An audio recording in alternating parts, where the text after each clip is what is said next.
I sat down with a group of very talented content creators to discuss the best gacha game currently in 2024. I broke this down into two parts. One, exclusively male content creators, the other exclusively female. The reason I did this was in an attempt to get the unique perspective of both genders. See if the reasons each creator gave were different depending on the gender in specific. The answers, the results, might surprise you. Hi, hello, my name is Annie. I'm a VTuber, vampire. I stream on Twitch, do YouTube videos about gacha games, mostly about gacha games, but also about everything that goes into my mind. The games that I play the most is Wuthering Waves, Infinity Nikki, and Love in Deep Space. Hi everyone, I'm Haiyun. I've been on a video before and I'm underqualified to speak about gachas, but I love, I'm more on the cosplay side. So I am a streamer and a content creator and I play a lot of gachas, but pretty much nowadays 60 to 70% of my content is me creating cosplays for content creators across many games, but mainly gachas, and for the gacha companies. Yeah, I don't want to plug too much, so I don't know where to stop. So yeah, my most recent project was with Nikkei, and I play a lot of gachas. I play Wuthering. I picked up Girls Frontline 2. I play Nikkei. I unfortunately play AFK Journey. And I play, or have played at some point, all of the Hoyoverse titles. I don't play all of them anymore. It's a bit too much to keep up with. I'm Paobeary. I've been on YouTube for just over a month now, and I'm covering Wuthering Waves, Genshin Impact, and Infinity Nikki, and that list is gonna grow by a lot. Unless I hate all the new games, we'll see. Yeah, I'm SleepySyren. I go by Siren. I am a husbando main, so I C6 or S6, R5, all the tall male characters in gacha games. I don't care about the short kings. If you like them, that's your prerogative. But yeah, I'm currently playing Wuthering Waves, Love in Deep Space, and I'm kind of casually playing Nikki. It's a bit too cozy for me, so I'd be raging while I'm catching the bees because I just have this murderous intent within me, and it just doesn't scratch that. But I feel like it's been a little bit dry in Wuwa, so I'm enjoying, swiping at bees. I'm also a cosplayer. I did mostly Genshin Impact cosplays, and was recently featured on a billboard for my Candace cosplay, which is kind of cute. Hey guys, how's it going? My name is AmethystAbrams. I'm primarily a Wuthering Waves content creator, but I've been playing gachas for almost 10 years. But Wuthering Waves is my main source of content creation. I stream on Twitch and I also make YouTube videos. Yeah, it's good to be here with all of you. Hello, my name is Bodonedidit. I am mostly a gacha content creator. I've been playing gacha since when Honkai's Impact 3rd came out. That's when I started playing gacha. Been a content creator for at least 2 years and mobile creating, so it's nice to see you guys in here to be with other creators. Nice to be here. Yo, I'm Kydro. I'm mostly known right now probably for Wuthering Waves, but I actually did make videos for Genshin for 3 years until I lost hope for that game, and then I moved on to the better one. And yeah, that's pretty much it. Glad to be here. Nice to meet you guys. Oh no, you started us off with that. Great job, man. Great job. That's great intro. Hey, just saying the truth. Hey, how's it going? I do gacha videos as well. Not primarily gacha, but I've been a part of the gacha community. I'm probably the baby out of all of us. I've been in the gacha community ever since Yield Genshin came out. And I primarily do videos for Wuthering Waves, but just generally speaking, it's not only Wuthering Waves, but it's been the primary thing for the moment. For me, I would say that in 2024, the most amount of impact that game made on the gacha gaming community, I would say it will be Wuwa. Because you cannot deny the fact that with Wuwa, Hoyoverse, as a company, as a games, they made significant amount of changes just to keep up with Wuwa. Is it is it considered the best game? Is WoWa can be considered the best game? I don't know, but it's definitely the impactful game. You know? Mhm. And also, like from the other perspective, I would say that Infinity Nikki is definitely, from the technical point of view, is one of the significantly good games. I don't know if I can say the best, but it's definitely the thing that was not there before, or was not represented in that way that Nikki is doing it right now. Not Nikki. It's two different games. Yeah, In people case always you're confused. always seem to get those two mixed up, because my wife, she loves Infinity Nikki, but she's never played Nikke. So whenever she makes a tweet about Infinity Nikki, they're like, yeah, I love Nikke, you know, I love all the female characters in it. And she's like, what? And they're like, oh, you meant Nikki. Oh, I'm so sorry. Yeah, definitely. That's an ongoing joke about Nikki.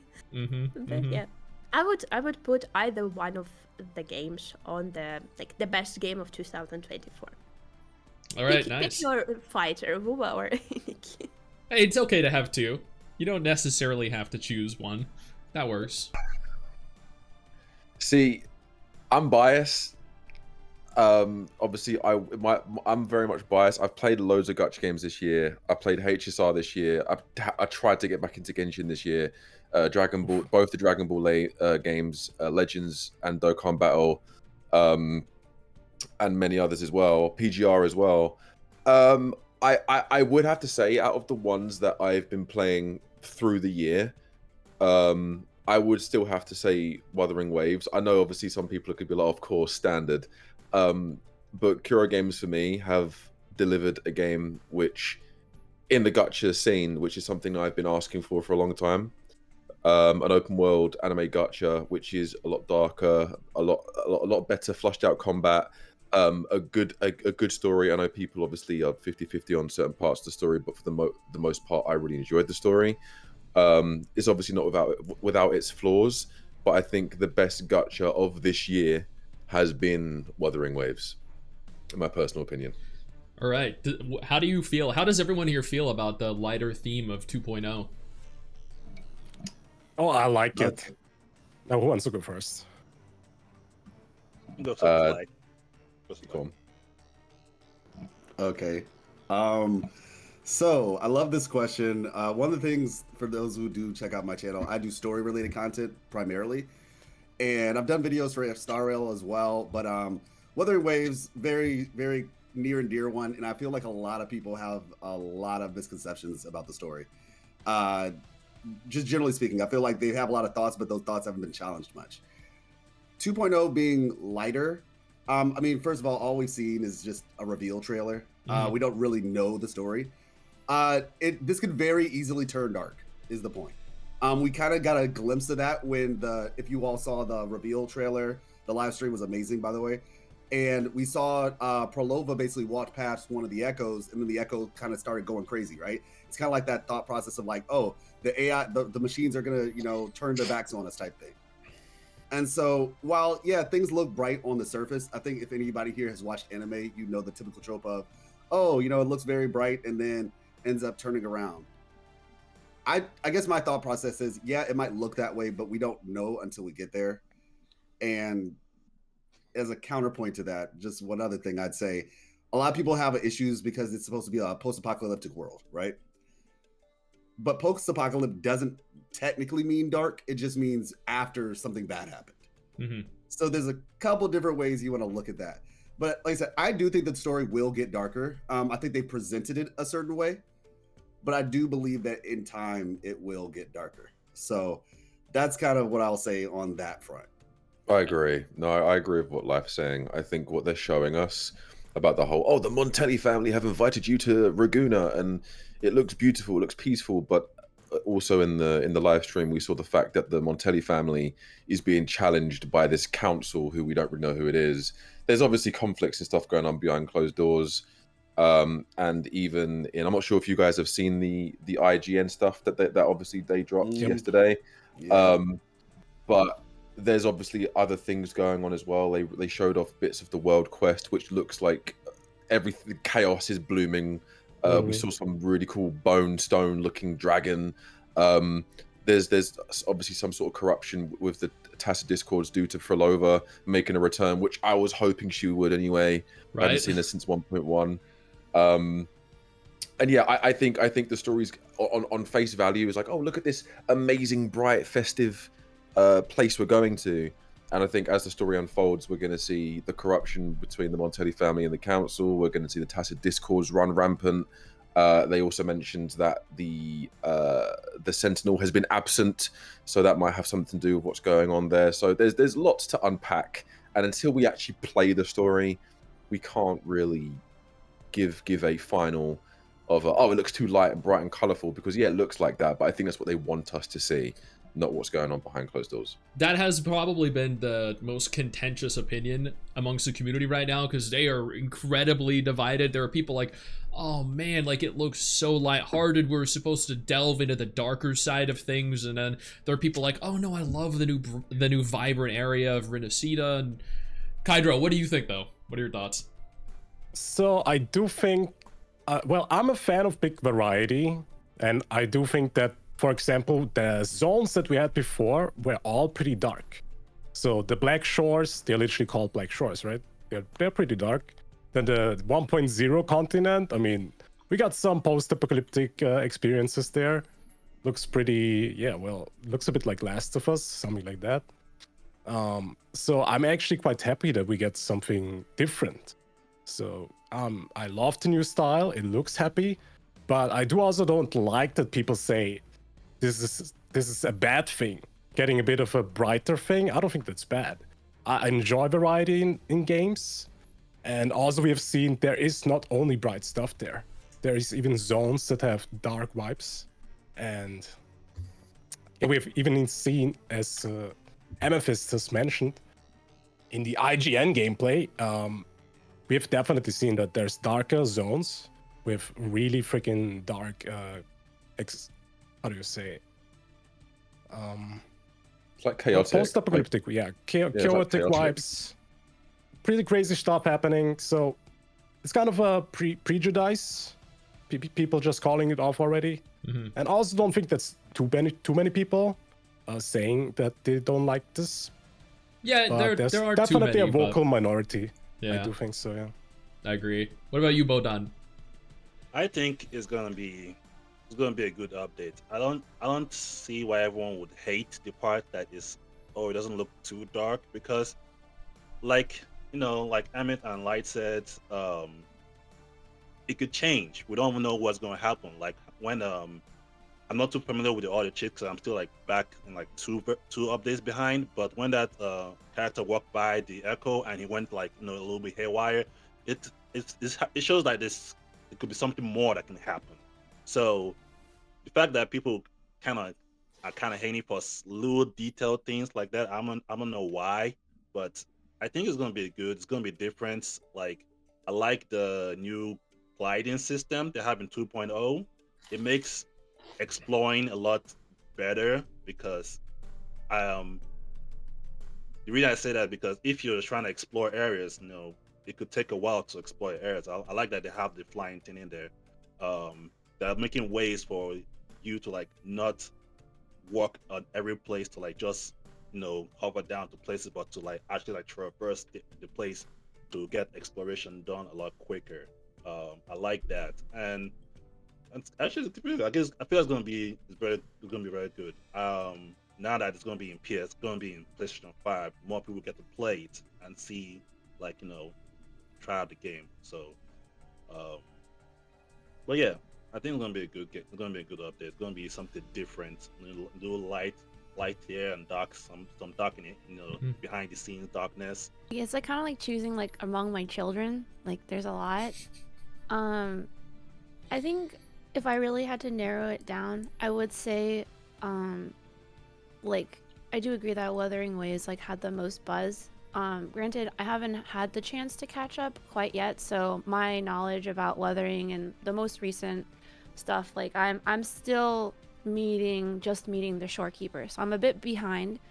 It's definitely also not the gacha game that I caught up with the most, but I still think that it just like I feel like it really made everyone sit up, like everyone in the industry kind of like sit up and be like, oh, I see, like this is what it is, like, and all these like different, like, I really liked the 3D aspect because I actually started playing like the 3D fighting aspect of it. It was incredibly smooth, and even though people at the beginning there was a lot of people complaining about like frame drops and stuff like that, it's kind of like undeniable that the combat in Wuthering Waves is like actually what I considered like the best part of like my favorite Hoyoverse game, which was Honkai Impact 3. Because of the aspect where you do get to like not only have like 2D, so what I consider 2D is just like playing solely on the ground. You know, jumping, dodging is a thing, but there's like rewards for dodging. There's rewards for actual like trying to beat things instead of just face tanking it, which is like what a lot of us saw for like a long time, because Genshin was like the biggest thing, and you kind of just face tank everything in Genshin. That's just how it is. And then there's like aerial combat too, and there was just like so much about it that makes me keep on going back, which is why I would pin like Wuthering Waves as like #1, because the story is still good too. Like, of course, like as in all gachas, there's a high point and a low point, but to judge like each gacha by solely the low points in their story is like kind of like an unfair statement to make, because all gachas have incredibly low moments in story. We've all been bored in every single gacha we've ever played. That's just the way it is. That's the way storytelling is. Like, so yeah, I would say Wuthering Waves, but as a close second, because I am a gooner, I would say Nikke. But it's just because I love my waifus. Nikke delivers in one thing and one thing alone, is just like high quality waifus with great personalities and sense of style. Yeah, and guns and big evil robots. So I like that. But it's not necessarily like, you know, what everyone likes, but that's just me. My personal favorite is always going to be Nikke for 2024. I also really like the recent installment. The story's good, guys. It's not all gooner, but yeah. Plus you got to work with them too. That I'm sure that doesn't at all have any kind of influence over your enjoyment of the game. No, not at all. The fact that they have trusted me to make 2 of their Nikke cosplays for them is not at all. Not a paid enjoyer. But like, it was, the whole process was fun. I you know, shameless plug, I guess, but I encourage everyone to like look at it, like what I made, because it was really difficult. Definitely cried a lot. But that definitely like I got to see a bit of behind the scenes of like how they like the storyboarding process for like when they make these designs. Like, I got to see character sheets, like stuff that, like, you know, of course, like it's a really cool look like behind the scenes, because I needed it to make, you know, the costume for them. But like, it just made me appreciate like what I enjoy about the game even more. But I definitely think Wuthering Waves' overall package is better. Nikke is definitely just my personal pick. So yeah. My best gacha of 2024, I would say, would be Girls Frontline 2. Hey. Yeah. I wonder why. Yeah, I too. I've been playing the CN version for whenever it came out, and I gave it a break for like 5 months, and then after I heard the global version was announced. So I'm an XCOM player, so when the game reminded me of XCOM, it was a lot better. For people who play XCOM, there is no penalty for taking shots, because they do penalize you for taking shots in XCOM, which is trash. Girls Frontline, you take a shot, you're guaranteed to hit every time. That's one thing I like about Girls Frontline. There's no like everything from XCOM wasn't transferred to Girls Frontline. I like that. I like the story as well. The story is great. Characters are well designed and well balanced. From the gameplay, no one feels too overpowered, and everyone's ability is well, at least it feels it's fair. Nothing feels like you need this character to play this content. You need this character to play this content. You can play the character with any content, just so long as you know how the characters work, the kit and how the kit works. So that's what I like for Girls Frontline 2. And like I said, story is good. Like, can mess that up. And it has great character models as well. Has anyone else here Great played character Girls models. Frontline 2? Or are we the only ones? I'm not interested in playing Girls Frontline 2, personally. Wow. But why the is that? gameplay, the gameplay actually. When I was watching a friend of mine, Kazahana, he was playing the game, and I was actually enjoying the gameplay, like the supers they had, like the strategy side of it. I liked it. It's just not my kind of game. Yeah, it's same here. Like, I think we're probably, me and Amethyst have talked before. I think we're probably coming at this from a relatively similar perspective. Yeah, And just not my type either, honestly. Is it too much fan service for you guys? Or Yeah, is that's it what I was just- wondering too. Okay. Yeah, that's Understandable. I have like a limit where it's just like, I like good looking characters. I like, sexy, attractive, whatever you want to call it. Like, but then there's like a threshold where it's just like, it kind of goes over that for my personal tastes. And when it goes beyond that, that's when I'm just like, okay. It's like I like characters that are attractive but tasteful. So if you look at characters like in Wuthering Waves, Yinlin. Yinlin's Yep, hot. exactly. Yinlin's a very attractive character with attractive clothing. But I think anything too fan servicey for me, it just isn't for me. But that's just I can appreciate people that like it though, but it's just not for me. All right. Well, I think the Yeah. good thing about this game is that all the fan service is literally in the menu, and you don't have to interact with it at all. The dorm, yeah. So you can, you can literally just ignore the dorm and leave the menu how it's be standard one, or most people just use a very weird Gooner menu. You can do it yourself, but you don't have to do that. Right? I've seen it. But for me, the problem wasn't the fan service. For me, was the turn-based combat. I'm just not a fan of that. I'm just not a fan of strategy. I like the action combat. That's why I've been playing ZZZ, Genshin, and Wuva. Also, Star Rail was good, but yeah, I don't want to drift up too what much. about Star Rail, if that's the case? Yeah, actually, Star Rail did change my mind a little bit about turn-based combat, but after like multiple months of playing it, also that kind of turned boring for me, because it's always the same scenes that you watch, the same ults. You don't really have too much impact with your own gameplay. You cannot really affect it at all. It's just literally watching a script and autoplay. I'm not a fan of that. The static cutscenes are painful. In the Oh Hoya version. man, I don't- tell me about it. The static cutscenes I don't care how good your lore is. Your cutscenes are like audiobooks, and I might as well shut my eyes and go to sleep. I don't know To if be I'm allowed honest. to say, I don't know if I'm allowed to say this on a Gacha conversation, but play Persona. Like the reality is Star Rail is cool, but it's really just Persona Light. Like, if you want to try a turn-based game, play Persona. I've got Persona 5. I haven't yet to play it, but I've got Royal. It's I got ama- Royal it's ama- recently, It's so but I haven't played it yet. But It's So- I've good. got Royal. It's good. It's Oh, good. which one would you recommend to play first? between Metaphor and I'd say 5 Royal if you can. If you can Okay. choose, just because it's basically the mastered version of 5, which was already a good game. So like I'd say just go with 5 Royal. Metaphor Inventazio is amazing, but I haven't finished it yet, so I don't want to recommend something I haven't finished. But it's still good, but play Royal. If you like Royal, then you can Alright. hop to the other one. So out of the ones that I have played, it's definitely Wuthering Waves for a million reasons, but I think it's just so important to actually listen to feedback and take into consideration what people are saying, like the issues that they have, instead of just like, sorry, I can't hear you. We're just going to do whatever we want. And they've been continuously making changes and optimizing things and making things like easier and more satisfying. I love that development team. I also just think it's just a really fun game. The combat is super fun, and I honestly have no idea how to play. I don't know anything about proper rotations or like what teams I should be using, but I always have a really fun time.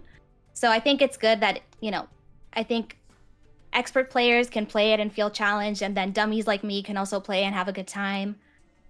Yeah, also I'm so excited for Renacita. I could scream right now. It looks so fun. Is anyone else here excited for Rinasida? Well, of course. Who's not excited for Rinasida? That's a Haiyun. question. Haiyun isn't because she isn't caught up yet. Oh yeah, absolutely. Haven't totally spoiled myself because I couldn't wait to know what's happening, but I'm very cautious about my optimism. Oh, I'm no. cautiously optimistic about Rinasita. Do tell. What's your thought process there? Yeah, I mean, if I want to just talk about my 2024 pick, Oh sure, yeah. I want to also agree with Wuthering Waves here, but I think I'm gonna go with Love and Deep Space, but I'll double back to Wuthering Waves. I have been a fan of Wuthering Waves since closed beta test 2, right? It actually ruined my enjoyment completely of Genshin Impact. The combat feels amazing. The men look like men. Like, it was giving everything that, like, I wanted, and I had, like, such hope and, like, such faith that this would be, like, the game that would effectively replace Genshin Impact for me. And I think that, like, the game is still fantastic. Like, granted, they did have a really rough launch, but I think that the devs made up for it with their, like, communication, with the, like, rewards that they give out, with how generous they are, with how they listen to feedback. I would say that if you were asking me who my 2024 dev team is for gacha games, I would say it's the Kuro game devs, like 100%. But Wu was just not my #1 pick because I am not sure if I completely enjoy how the direction of the story is going. I understand that my feelings are that writing is the easiest aspect to improve upon with a gacha game, so I'm willing to give them time to cook on their writing. It's just that the interactions with the characters, I think, is like lacking a lot of depth to bring the world together and make it feel like it's more immersive or make it feel like it's a very lived in world. I think that because we're lacking these like character interactions that you see very on in games like Genshin Impact and games like Honkai Star Rail, I think like that's sort of taking me out of it a bit. But I still have like faith that it's going to improve, because at least I have been leaving that feedback that I want to see the guys and the girls talk to each other a bit more and not just focus on us. I feel like there's too much attention on the rover and not enough attention on just like the world in general and like how the characters live in the world. I don't know if you're gonna like say something. You look like you want to say something. No, like thank you for saying that. I have contact with a couple of the devs due to doing like sponsored content with them, and the feedback I have left them repeatedly, like the thing that I have told them, and I've discussed this with dozens of different WoWA creators, is that I think that WoWA needs a like kind of like a core cast of characters, because right now there's the rover, and then every time there's a major patch, the rover interacts with like one person for that entire patch cycle. So you have like Shorekeeper for 1.3, you know, Camellia for 1.4. There's always just a character, but I think the world could feel much more complete and engaging if there were a cast of characters that were constantly involved and interacting with one another. So you're the only other person out of dozens of people that I've talked to that has mentioned that, and I couldn't believe that you did, and I'm so happy someone else felt that way. Oh my gosh, I'm glad. Like, if I was not lazy, I would have released the video that I had cooking just like about this topic in particular. So maybe I should like get off my ass and actually do that, right? Please do. I'm actually so glad you. I'm sorry. Yeah. No, please. Oh no, I'm really glad that you brought this up, because I was actually talking to one of my friends a few days ago, and she was the one that brought it to my attention, because I never really noticed that it's really just Rover plus somebody else. And when she brought it up, I was like, oh my god, I don't know anything about these characters other that they're in love with Rover. Like, I think the only thing we had was like Encore and Alto interactions, which were super cute. It's like, can we get more? But our only like gacha game is like so rotated, the plot I mean, rotated around the main character. Like, look at the Genshin, look at the Honkai. So, it's always about the main character. No? Yeah. Okay. So can I talk about Genshin real quick? Yeah. So I want to say that Genshin. Okay. I'm just gonna preface this. I don't like Genshin anymore. So, as much as I hate to say this, I think that Genshin actually did a really, really good job at introducing their characters in a way that makes them feel like they have relationships with each other and they've lived in the world. So if we're just looking at the Mondstadt cast, for example, you have Kaya, you have Lisa, you have Amber. They're all co-workers essentially at the Knights of Livonia. So that's like their connection, that's their tie together. We get to see them sort of interact and engage with each other as co-workers, even though you're sort of like helping them with that, whatever the threat in Mondstadt is. You get to see that these people work together, these people have like a history together, these people have a working relationship together. And you have someone like D-Luke, who I think is really interesting, because he's like this grumpy tavern owner that hates the Knights of Livonius, but he has a working relationship with Jean, or like a cordial relationship with Jean, even though he hates the organization that she's from. And then when you bring in Kaya into the equation, Kaya is really interesting because Kaya is Luke's adopted brother, right? But he and Kaya seem to hate each other over like stuff that happened in their past, but they have that sort of like sibling relationship that I think that some people can find relatable, where you just like can't stand your sibling. So it's like these like small relationships that the characters have with each other that makes the cast feel believable, and it makes it feel like they've lived in this world that I feel like we're missing with a lot of the Wuwa characters. And then I'll just bring an example to like a Wuwa pairing that I would love to learn more about. Jinshi and Sanhua. Like, why does Jinshi trust Sanhua so much? Why does Sanhua like admire Jinshi so much? Like, I want to see sort of like more of that developed on or upon on screen, rather than have that stuff locked behind like the character profile. Like, I think that they should develop upon that relationship, because I want to know what inspires Sanhua to be so loyal and like faithful to Jinshi, for example. So I don't know if that like helps sort of. You actually brought a good point, because with Genshin, Yeah. have you noticed that you mentioned only Mondstadt characters? Only And only further Mondstadt in the characters. story, like we're losing this vibe, we're losing this interaction between characters without the main character. I feel like it's like progression. You see, then in the phone saying you literally cannot see that much connection between, I don't know, Farina and Nuvillette and. Like it's not there. It's not there. We don't see their interaction. We don't see their connection. And yeah, I agree with you about the point with Jinshi and Sanhua. Like Sanhua is definitely like bodyguarding Jinshi, or at least trying. Like what's the? Tell me the story. I want to hear the tea. Tell me. Tell me.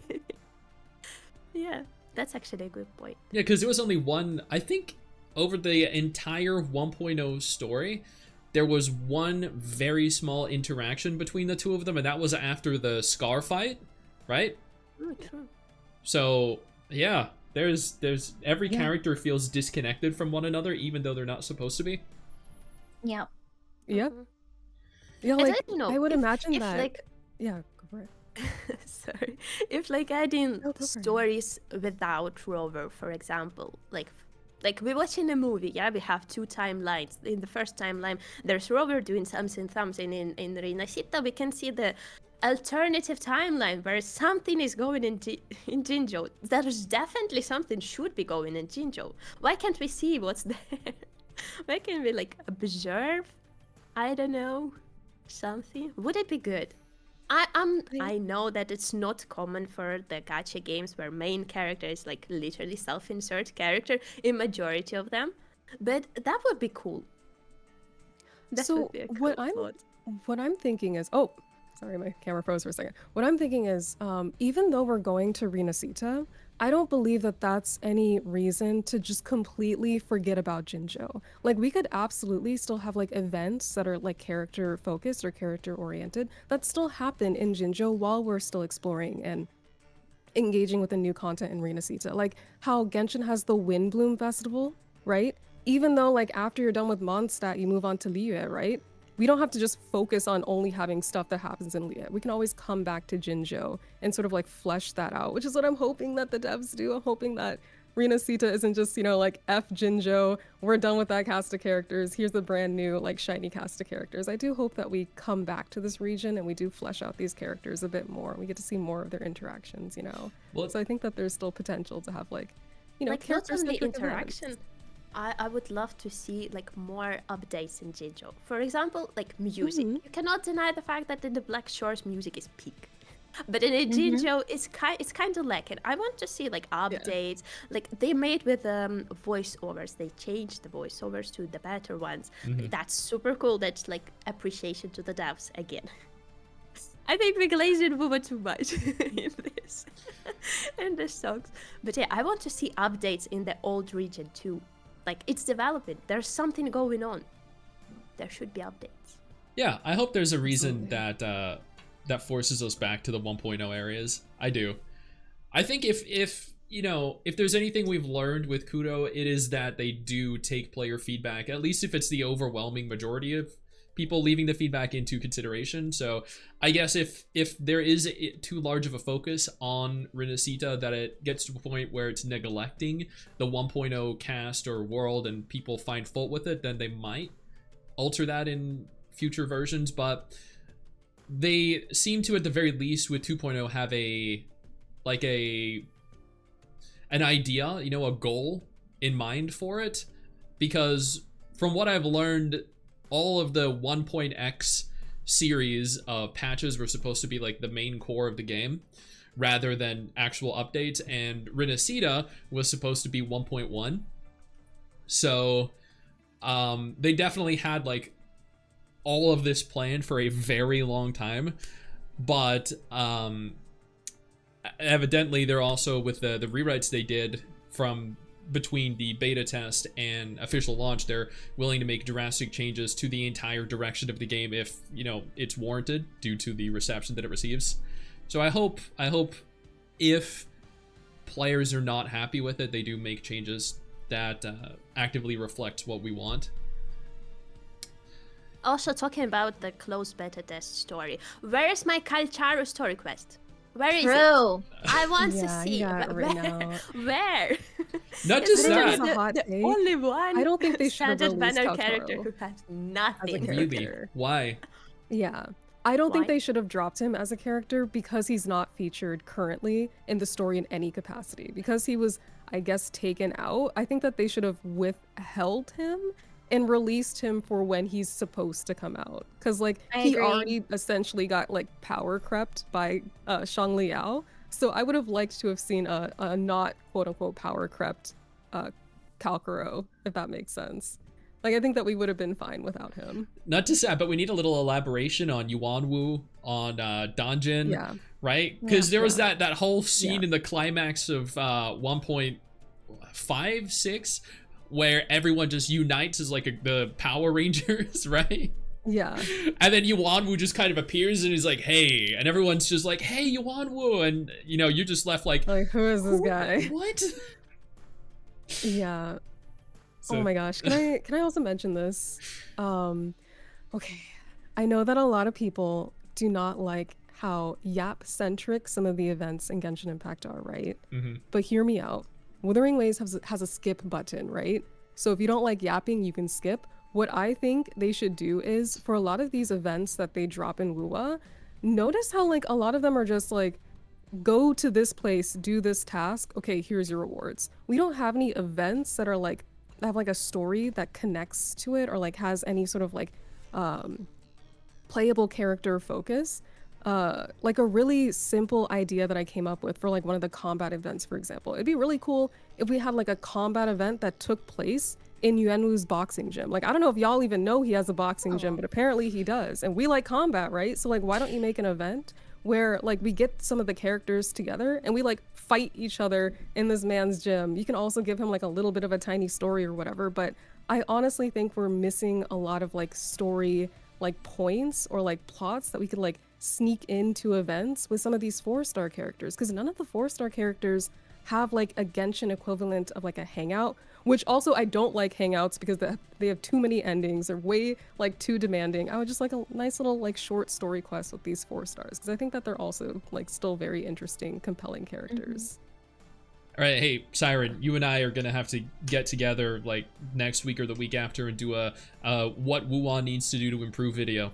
Oh, absolutely. That was a great idea. A list of events that I think that they should include. Hire me, Kuro. I can help you out with this. But yeah, no, I would love to chat with you. I have like so many ideas that they could do to have just these little like fun interactions to get to know more of the cast. Perfect. Yeah, I'll definitely. agree because I'm sorry if I No, go ahead. absolutely agree with Siren because it's better to show than to tell. That's definitely like a statement. But I'm a type of a person who likes to read. So it was fine actually for me because there's not much yapping in Wuthering Waves, and the lore of the universe is, if you pay attention to the lore of the universe, it's very well built. You know, with the tasted discourse, with the retroact rain, and you know the animals turning into tasted discourse. If you like look at the events that's happening and try to parallel it with the real world, you see that it works on the laws like lead poisoning works on the planet. If you consume too much of it, you will become a tasted discord. If you like cannot control it, you will overclock, you know, or you have an option to become a resonator. That's actually so cool, and kudos to Kuro, of course, for creating very interesting lore, very interesting, like, you know, real world based on some real world events. I like this so much. I like it so. Yeah, for sure. All right. Also, I never mentioned my 2024 pick, by the way. We just got distracted by Wuwa, which is totally fine. I love. No. You go right ahead. What?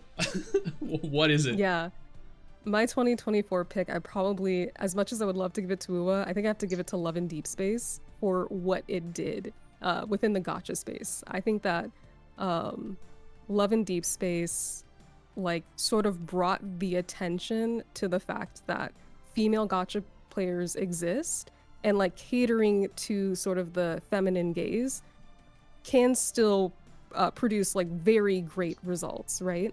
Because I know a lot of the time, you know, we have to like argue back and forth, people who are husbando mains, to like defend having, you know, tall male characters, like male characters in these games. We have to like defend that. And I feel like Love and Deep Space has like brought attention to the fact that like our wallets are open and our wallets are ready to spend and swipe on compelling male characters, right? So even though I have my own like qualms with Infold, I appreciate like the attention they brought to the spending power of husband domains within the gacha community. I think that's why Love and Deep Space is my 2024 pick.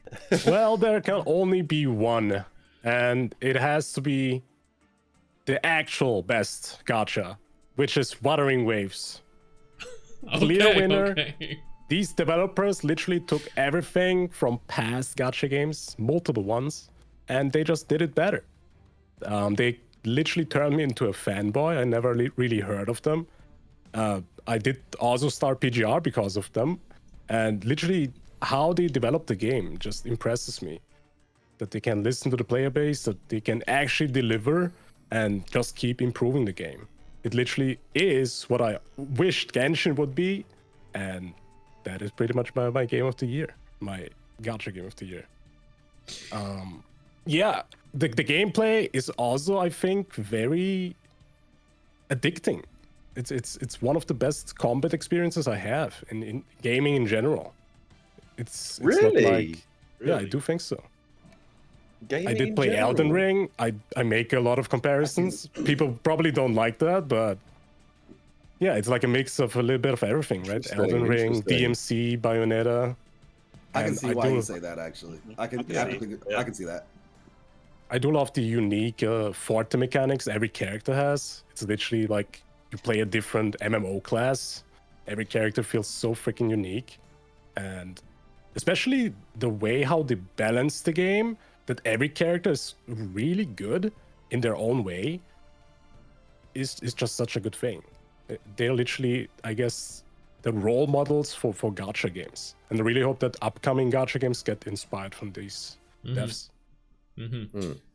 Life. Are you gonna say Wuthering Waves 2?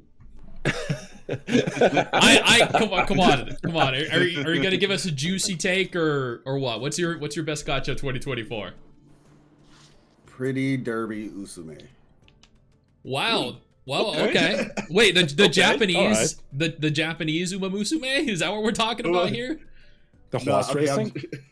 I'm Yeah, joking. I'm the joking. horse racing gacha.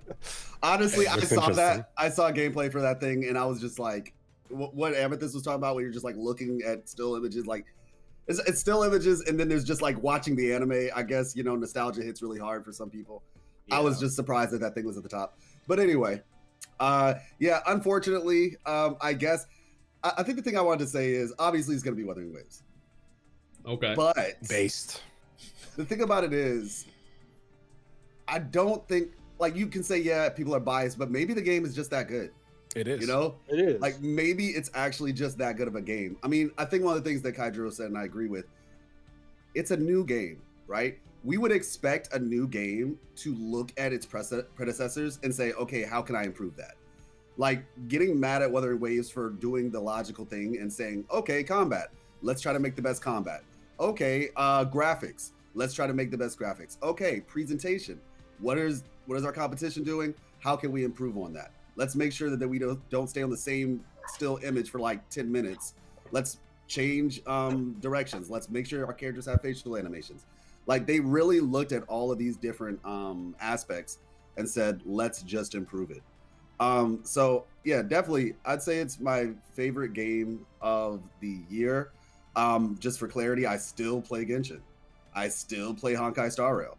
I play ZZZ, like all of these games. And yeah, just generally speaking, it won out. The only reason I can think that somebody wouldn't appreciate Wuthering Waves, I actually have a friend who isn't the biggest fan, but they, fellow content creator actually, they said they're going to be trying out 2.0 because it kind of sold them on it. But reason why they didn't play Wuthering Waves because they're just not a big fan of open world games to begin with. I've seen actually quite a few people who I know in the content creation space who the reason why they weren't big fans of Wuthering Waves is because they're just weren't big fans of open world games. They like the instance based games where they can get to things really quick. They don't like having to run around the world. Mm-hmm. And like I said, that's fine. I think at times though that can create other biases toward other systems when like their gacha is so much better than other games, right? But it's just like they'll overlook a lot of the different things because they just aren't big fans of open world games. So yeah, from a story perspective, it's been the best in my opinion. It's not perfect. I think there's some people who over exaggerate some things because of their own perceived biases and what they want versus what's being given. But yeah, generally speaking, I think it really has Kuro listened, I guess, as they say. And so I guess lastly, I would just say in terms of like the future for Wuthering Waves, I think we just have to be patient. I think we have to like let Kuro cook, basically. Let's not assume we know what's going to happen in the story, but actually experience the story for what it is and then analyze it afterward.